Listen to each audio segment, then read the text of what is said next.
This is John, guys. Things are heating up across the world. For World War III is getting ready to ignite. I believe it can take off at any time, and it's not looking good. It's not looking good for the United States. As we know, America is supposed to get wiped out in 1 hour, the way I understand it, the Bible says, and if I remember it correctly. And I think New York may be destroyed first because of that. Because of what they did with abortion, making it legal up to the day before the baby's due to be born, up to 1 day before the baby's due to be born, or maybe even up to the day that the baby being born, right before it's born, they can have an abortion, which is horrible. That's really horrible. And so New York may be the first to fall because of that. I'm not sure, but the rapture's getting ready to happen any moment, guys. There's so many things heating up across the world. You know, Israel has been fighting for the last 7 or 8 months, been fighting Iran and in Syria, Damascus, Syria. So things have really been heating up there in Damascus, Syria, with Israel having jets strike Iranian targets in Damascus, Syria, and then Iran has fired back missiles into Israel. Not Iran, one of those countries I think over there has been firing missiles into Israel. It might have been Iran. I think it was another country though, but I'm not sure. I should have studied that. But so there, things heating up. It's Iran with Russia and Turkey and Syria, all against Israel and the U.S. and Italy, I think, because well, I understand that Italy and the U.S. sent a massive amount of tanks over there to inside of Israel to protect the border, and may even do a preemptive strike on Iran, may even have a preemptive strike on Iran. U.S. and Italy may have a strike, and maybe even Israel. That could very well start off World War III as well. And then the Venezuelan conflict, you know, America supports the one leader, and Russia said that America better not get involved in it. They support the one that's already been sworn in as leader. And if America has a coup and puts him in as president, if America invades that Venezuela into saying they're going to give the people food, when it could be over. A lot of people say it's over the oil, like it was in Iraq and stuff. They made up that they had weapons of mass destruction, but they just had none. They didn't have none, and they really just wanted the oil and stuff. So it could be the same thing. They could be using the people may not even be really starving like they say. Who knows? A lot of people says they ain't, but it looks like they are though, from what I've seen. But they may just want the oil though. They may not be able to do that to help the people. They may just be using that as an excuse. But who knows? But I think the people are really starving over there. So pray for those people in Venezuela, guys. And so, like I said, if America invades their country, Venezuela, and America has a coup and replaces the president, and Russia said they better stay out of it and not replace the president and not invade that country, that could start off World War III as well in Venezuela. And here's one in Colombia versus Venezuela. I'll go ahead. This is conflicts that might not have been yet, but getting heating up to be.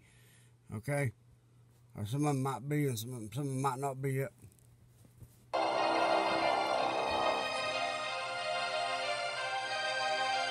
As Vice President Mike Pence arrives in Colombia, he is set to meet with the man the U.S. recognizes as the president of Venezuela, Juan Guaido, following a weekend of violent clashes over humanitarian aid shipments.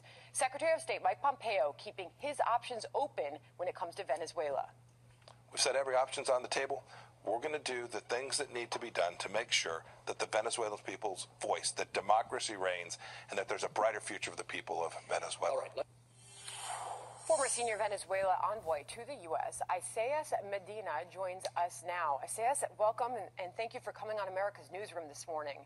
Important to hear your voice as we saw that weekend of unrest over the weekend. First, your thoughts this morning, sir. Thank you so much, and good morning, Sandra.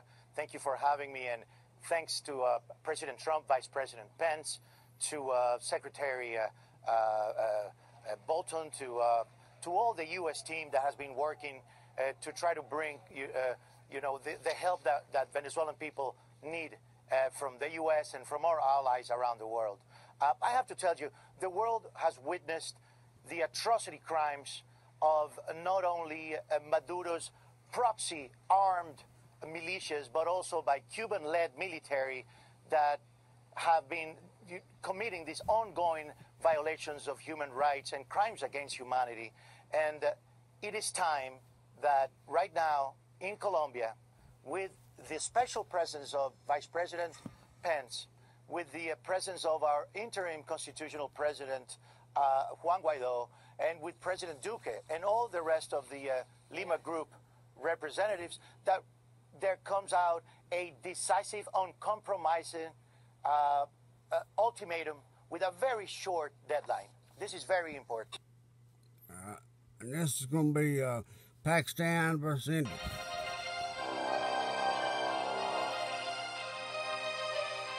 Well, first of all, let's remind our audiences that this is the first time since the war with Pakistan in 1971 that India has crossed over into Pakistani territory to conduct airstrikes. Usually skirmishes around the line of control, which is the de facto border with for Pakistan and India, is not uncommon, but strikes of this nature are extremely rare. As you heard the Foreign Secretary over there, he did say it was a preemptive strike, and he did say that that these militants from the Jaish-e-Mohammed, which is the group that claimed the attack that took place earlier this month in Kashmir, that they were planning other attacks on Indian territory, and Indians are claiming that 300 odd militants were killed in this attack. All right. Now this one will be on U.S. versus Russia.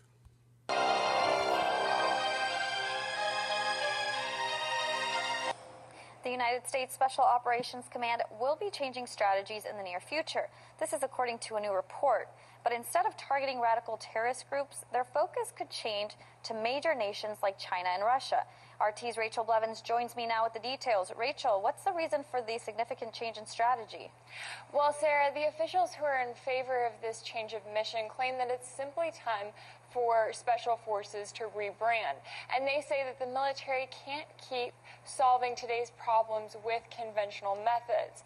So when looking at the new Pentagon National Defense Strategy, it will adapt to the digital age by taking a larger role in cyber warfare, information, and digital age propaganda. The head of the Pentagon Special Operations argued that the nature of war does not change, but the character of war has changed radically in the last 15 years. And in the aftermath of 9/11, the United States focused entirely on defeating terrorist groups in the Middle East. A single authorization for use of military force that gave the president the power to go after al-Qaeda and associated extremist groups was used to justify military action in Iraq, Afghanistan, Yemen, Syria, and Somalia. And the war on terror has cost nearly $6 trillion. While some would argue that Americans are not any safer in 2019, others have noted that the U.S. military is now operating in 40% of the world's countries as a result. Запуская ракеты-мишени средней дальности и размещая в Румынии и Польше пусковые установки, пригодные для применения крылатых ракет «Томагавк», США эти требования договора прямо и грубо нарушивает. Россия будет вынуждена создать и развернуть виды вооружений, которые могут быть использованы не только в отношении тех территорий, с которых для нас будет исходить соответствующая прямая угроза, но и в отношении тех территорий, где находятся центры принятия решений по применению угрожающих нам ракетных комплексов. Мы не заинтересованы в конфронтации и не хотим ее, тем более с такой глобальной державой, как Соединенные Штаты Америки. Мы видим, что имеем дело с деятельными, очень талантливыми людьми.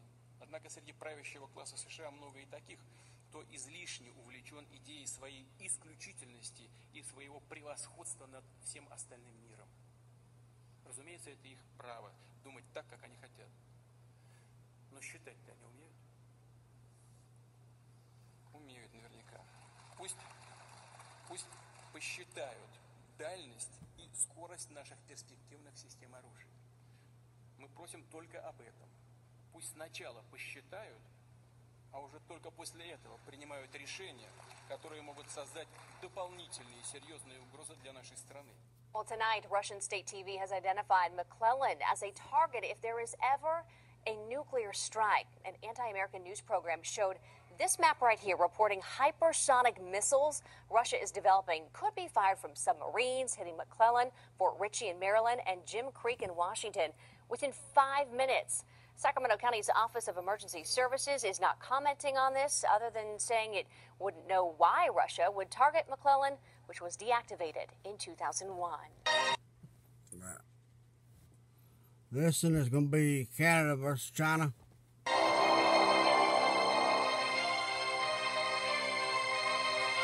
Two issues between Canada and China. Number one, the arrest of the Huawei executive in Canada. Number two, China is holding Canadian citizens. Joining us now, David Mulroney, former Canadian ambassador to China. Mr. Ambassador, are the Canadians held in China hostages? There's no doubt about that, Stuart. And the Chinese officials, the ambassador to Canada, have said as much, that indeed this is tit for tat because of the arrest in Vancouver of Huawei CFO Meng Wanzhou. So the arrest of the Huawei executive, that is all lumped in to the trade deal and Canada-US-China relationship. It's all one big cake, right? It's all connected. And one of the points of connection, there's been real controversy in Canada recently over whether the Huawei case has been politicized and whether it's a side issue. But at one point, the issue is the same. It's whether China plays by the rules and obeys its own laws and international law. Same issue. How do Canadians feel about this? Are they a little annoyed, maybe, at America? Well, we've had a confusing couple of weeks, to put it mildly. Our ambassador to Beijing, a man named John McCallum, who was a former cabinet minister in Canada, which is a bit of a rarity to have to move from the political side to the public service.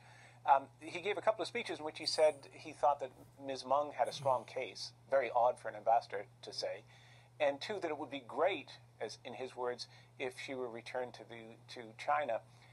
This generated a lot of controversy, and ultimately Prime Minister Trudeau had to fire him. So the number two is running things in Beijing, but it really muddied the waters.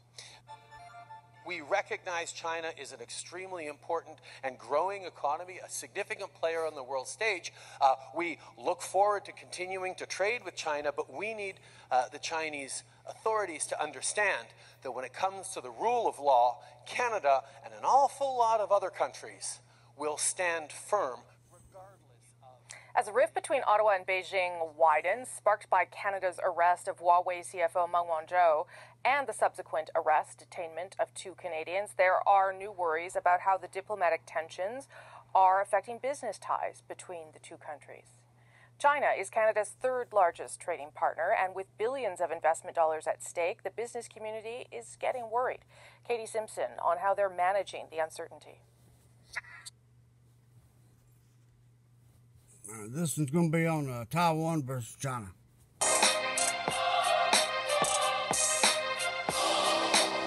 Taiwan's president announced her re-election bid this week amid a boost in her popularity following her rejection of a peace deal with China.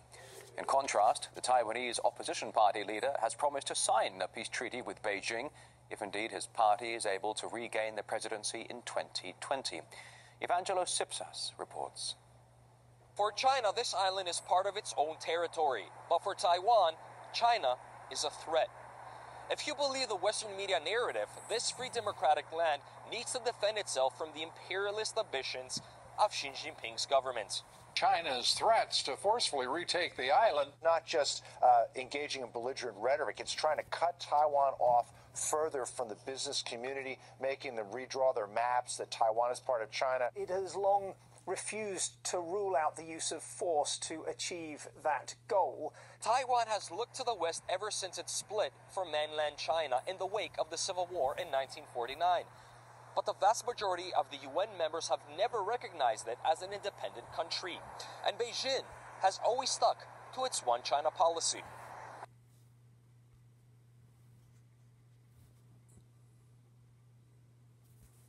This is now we're going to get on to something else for a moment. This is the dangers of 5G. I'm afraid there's so many things to go over, guys, and in times I just lump them all together sometimes because so many dangerous things going on. I'm sure you've seen the 5G.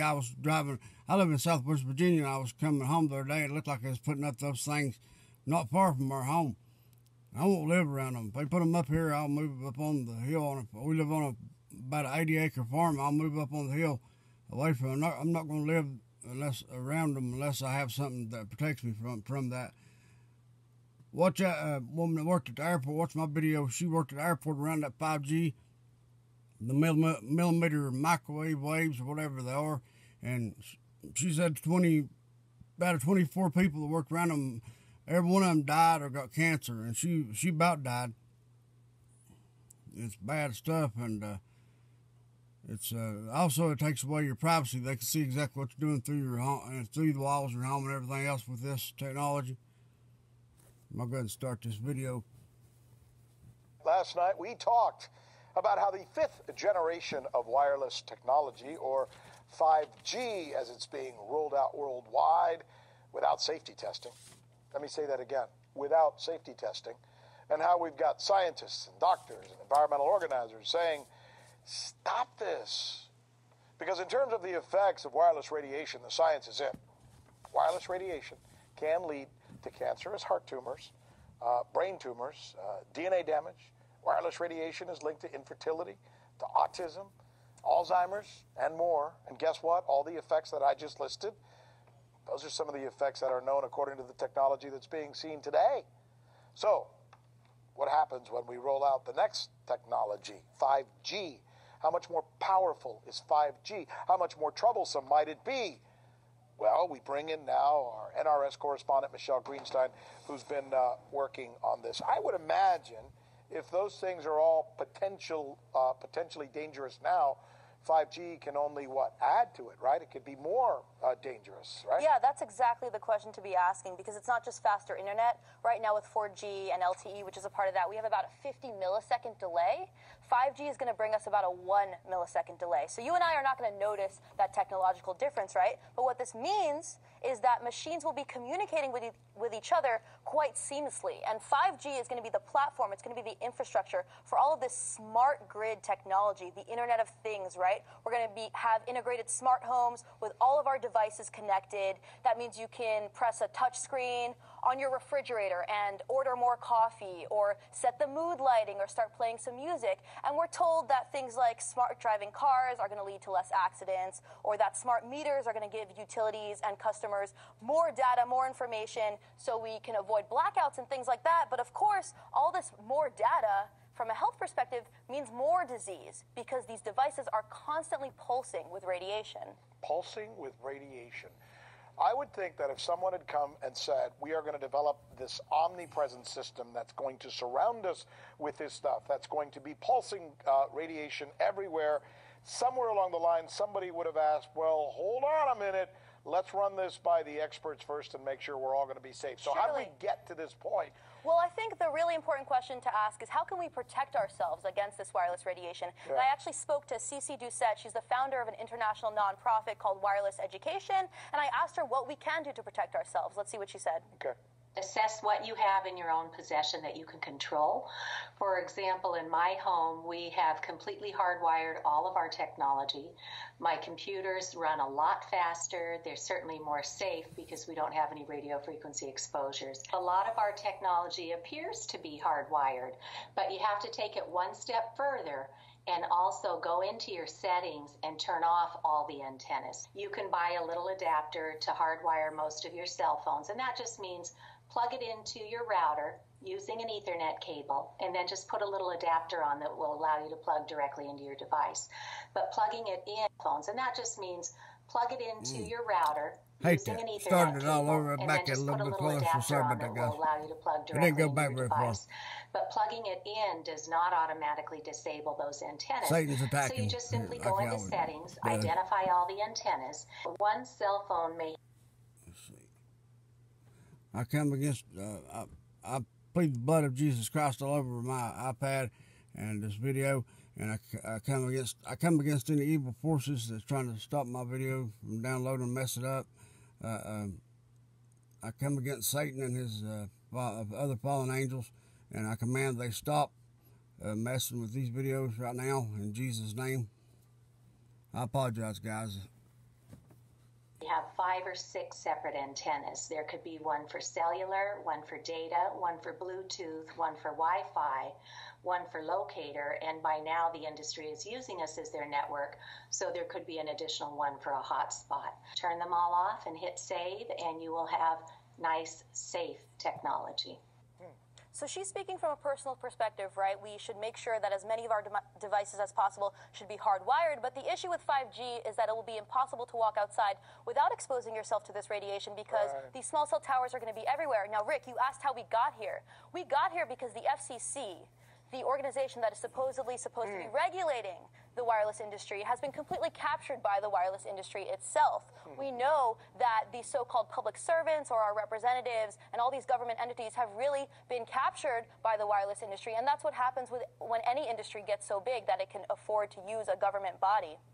Enamored and other ways, I imagine, as well. Right. They're also enamored because the industry has been successful in hiding the health risks. By the way, we're down to 30 seconds on this segment, but I just wanted to ask, we should maybe we should do a segment on the loss of privacy, the surveillance issue regarding Absolutely. this. 5G means constant surveillance with the ultimate goal being a network of things with every single thing on the planet connected to this network. And that's why you're seeing things like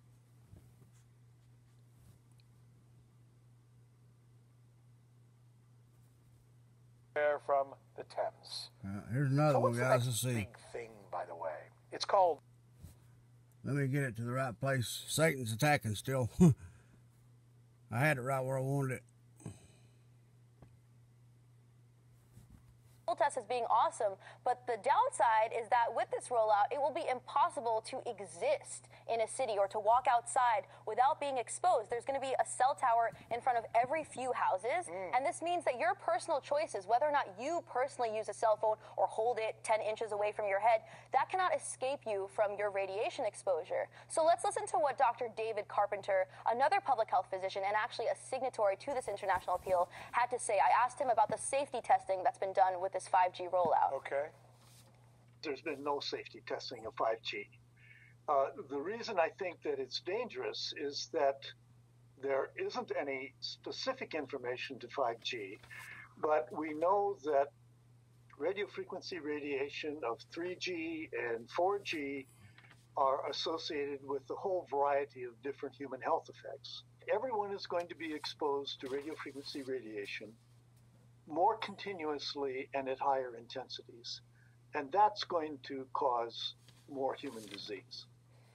So if I was your big brother or your dad, and you're being a little younger than me and probably have a little more awareness of this stuff, and I asked you, sure.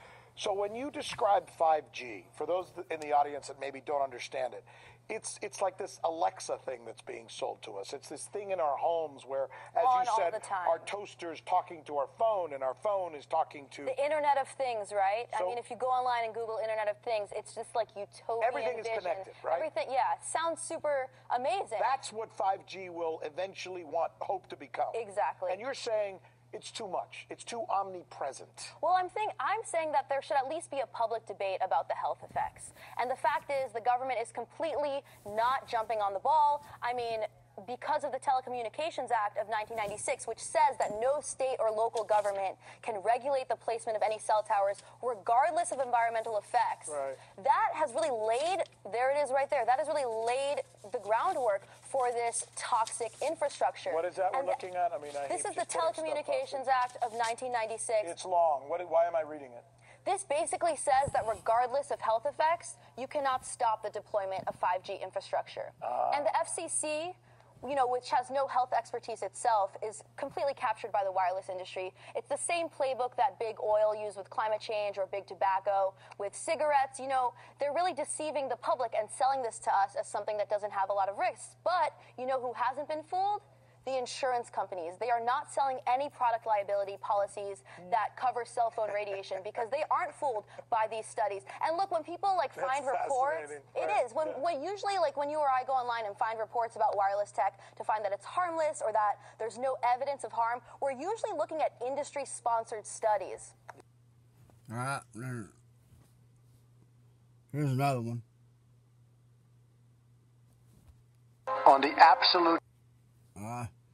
Had this one set up too, guys, where I wanted it, and Satan's done the same thing with it.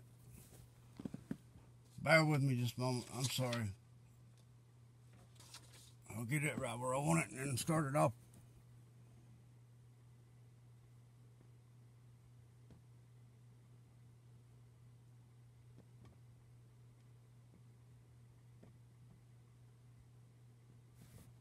The sun's already set, so I'm thinking it's just unusual sun ray. And they were developed decades ago. Now, how hard is it to deploy them? Not hard. They're not used every day. They're used enough to create a groundswell of conviction that there's an alien threat. So you take that capability, combine it with man-made UFOs, combine it with disinformation in general about the subject, and also certain chemicals, and you can launch an entire... Step 1. The first step in the NASA Bluebeam project concerns the breakdown of all archaeological knowledge. We will see more and more hoax discoveries, where these new discoveries will finally explain to all people the error of all fundamental religious doctrines. The falsification of this information will be used to make all nations believe that the religious doctrines have been misunderstood for centuries. That is not a normal... I mean, what is that? The top of a mushroom? You know what I'm saying? It simply looks like a glitch in the matrix. Project Bluebeam isn't working properly. Holograms on a battlefield would be to divert the attention of the enemy, to deliver propaganda or... contagion of fear that's based on completely man-made false events.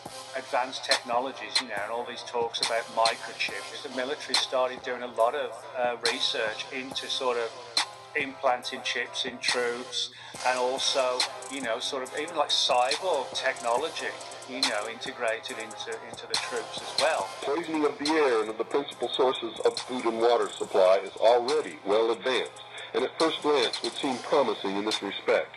It constitutes a threat that can be dealt with only through social organization and political power. Step 2. The second step is about creating a gigantic space light show with 3D holograms and sounds, laser projections of multiple holographic images. You'd think holograms are science fiction. Just Google 3D hologram on YouTube.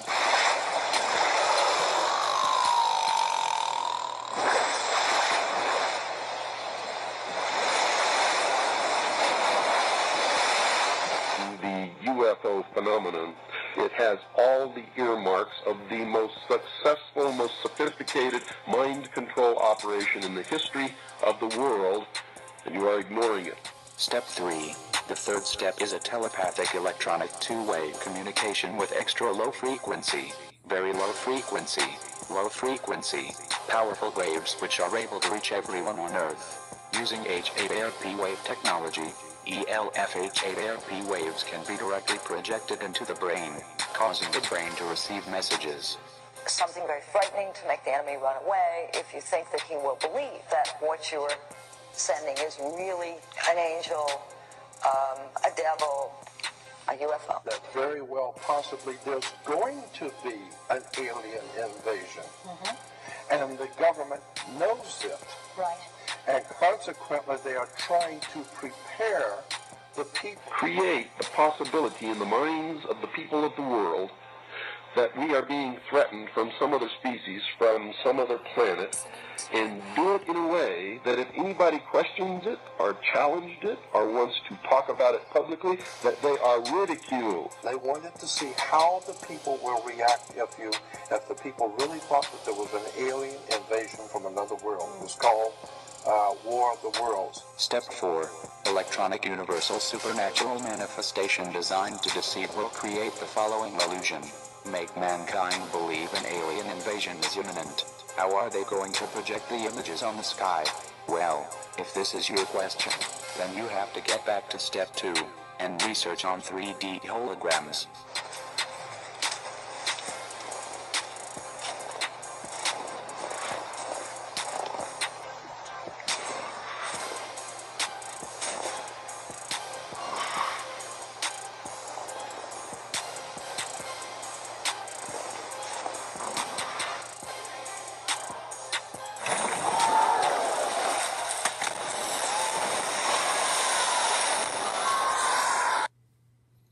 guys, I hope you enjoy those videos. I want to read some stuff I wrote down because it's a lot of stuff I wrote down, but it's pretty interesting. There's been really no serious safety testing of 5G, at least not where the results of it were let made public. Radio frequency radiation of 3G and 4G are associated with a whole variety of human health effects. Everyone with 5G is going to be exposed to radio frequency radiation more continuously and at more higher intensities, which will cause much more human disease. See, with 3G and 4G, if you put it up to your, like a cell phone up to your ear, then you're being exposed to it. With 5G, it's constantly you're exposed to it, no matter if you've got your phone up to your ear or whatever. It's constantly being pulsed into you and your home and everything. So there's no getting away from it. 5G. They say I want to. Let's see. Wait a minute.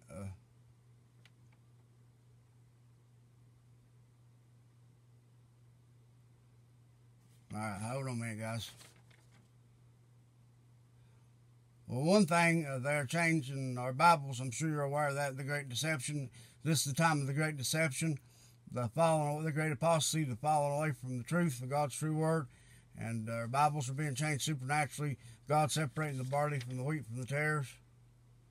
I want to touch on this for a moment. And the New World Order Antichrist beast systems wanting to bring into the one world religion. They're changing the Bibles also to make it like a one world religion, putting in like Catholic things in the Bible and all religions and Muslim ideas and things in the Bible too, for like the Muslims do in the Bible. And let's see here, what did I write down?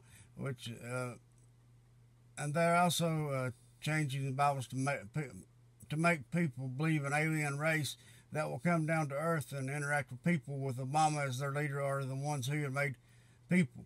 This is a lie, of course, as God Yahweh made all things. We know Obama is Antichrist and aliens are really demons, and the UFOs are either man-made with demons helping that made the UFO. Demons help man make them, or they already had them one, and technology. And many that people have been seeing in the sky, what people may see soon as the deception comes to a head, will be because of Project Bluebeam. So see there, this is part, the Bible changes are part of it, a huge part of the Great Deception. And also they may use the Bible changes to show, like, I was watching a show the other day, and it showed where you had the Bible open and said, let us make man in our image, in our likeness. And that's been changed. It's supposed to be, let me make man in my image and my likeness. And so that's been changed. They were saying on the TV show it must have been the Anunnaki, which are demons. And they were saying there was aliens, but they're really demons. And they're trying to say they made people because it was all, more. It's supposed to be just one God, and he's saying they're a bunch of them. So he was using that verse. See how they're doing that. And a woman had a dream, she said, from the Lord, that showed her that they was going to come down in these organic bodysuits and to see people right after the rapture one. And they looked just like people, she said, but strange looking at these long trench coats on black. So they'll see people using the Bible to show them things in the Bible, make them think. It'll change a lot more by then and make them think that they're the ones that made people. We know that God Yahweh in heaven is the creator of all things. And it's a lie that any of those don't believe in the UFOs made people. They're supposed to people. They're really horrible demons underneath the organic skin, organic bodysuits. That's why they take people up in UFOs and stuff. They do that to take your DNA and stuff and make these organic bodysuits. One of the reasons, and they also mix in stuff with their to have children with them. It's all blasphemy against God. Just like when the giants come from the fallen angels, come down and picked women, and they mated with them, and then they had the giants. God wiped the face of the earth clean when that happened right after with the flood, Noah and flood. Okay, also, here's another one. I don't know if I actually put this one down. I may touch on this one on the next one. There's been a lot of booms heard all over in Tennessee and stuff, East Tennessee. They come back, they shot really bad in 2013-15, and they came back here recently in the last few days. They sent the reports of the booms on to the state. I'm just touching on a few things here. Kim Dillon, she's a TV station Wake, quoted Hamilton County resident Kim Dillon as saying she heard a boom about 1 a.m. Sunday and thought it was an earthquake. She and her husband ran outside to see all their neighbors standing in the street. She told the station the first boom was so hard it felt like every door upstairs just slammed shut and literally vibrated the entire house. She said in an interview with Wake.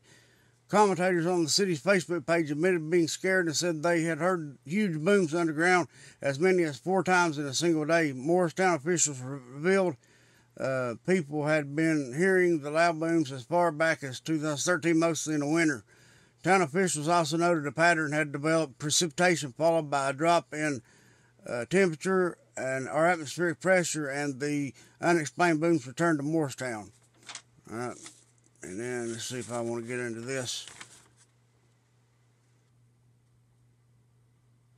Catherine Stone, a geology professor, told Wake the ramblings could be the sound of stone collapsing deep within the region's limestone-rich foundation. Those caves will collapse on themselves, and so we have a series of collapsing caves. Of course, the large booming noises, she told the station.